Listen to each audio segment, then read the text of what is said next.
Hi friends, நம்ம ஜனனி நாட்டுக்கோழி பண்ணை சொந்தங்களுக்கு எல்லாருக்கும் வணக்கம். நம்ம புதுசாக கோழி வளர்ப்பில் ஒரு முதல் தரமான ஒரு குறிப்பு இது. நான் அனுபவித்து எடுத்தது எப்படின்னா, அந்த 2 ஆண்டு காலத்தில் அந்த 2 கோழியிலேருந்து இன்றைக்கி 150 கோழியாக கொண்டு வந்திருக்கேன்னா, இந்த 2 ஆண்டு காலத்தில் கொஞ்சம் கொஞ்சமாக அனுபவித்து கற்றுக்கிட்டது. எப்படின்னு கேட்டிங்கன்னா,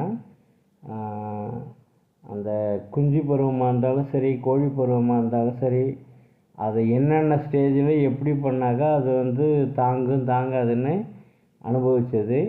நம்ம கம்பல்சரி கோழிக்கு கடலைப்பயிறு வீக்லி 2 டைமு, பொட்டுக்கடலை வீக்லி 3 டைமு, பன்னி நெய் மந்த்லி 2 டைமு, நம்ம தயிர், அதாவது வெயில் நாளில் மட்டும் அந்த சின்ன வெங்காயம் எனி டைம், அதாவது 1 விட்டு 1 நாள் கூட நீங்கள் போடலாம். சின்ன வெங்காயம் அவ்வளோ சிறப்பானது.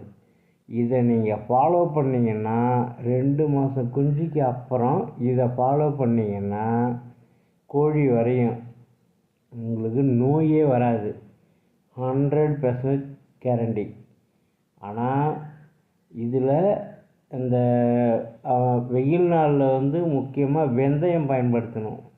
ஆமாம், அது டெம்பரேச்சர் கரெக்டாக மெயின்டைன் பண்ணணும். மழை நாள்லேயும் பண்ணலாம், இருந்தாலும் கொஞ்சம் கூல்டாகிறதுக்கு வாய்ப்பு உண்டு. ஆனால் வெந்தயம் வெப்பநிலையை சமமாக வச்சுக்கும். வெந்தயமும் ஜீரகமும் அது நீங்கள் அந்த தண்ணி வைக்கிறதுல யூஸ் பண்ணிங்கன்னா போதும், வேறு ஒன்றும் தேவையில்லை. அந்தமாரி நீங்கள் ஃபாலோ பண்ணி ட்ரை பண்ணி பாருங்கள். நான் சொன்னதை ட்ரை பண்ணி பாருங்கள், கரெக்டாக இருக்கா இல்லைன்னு பாருங்கள். நோய் வரவே வராது, எவ்வித நோயும் வராது, பயப்பட வேணாம். நீங்கள் ட்ரை பண்ணி பார்த்துட்டு சொல்லுங்கள்.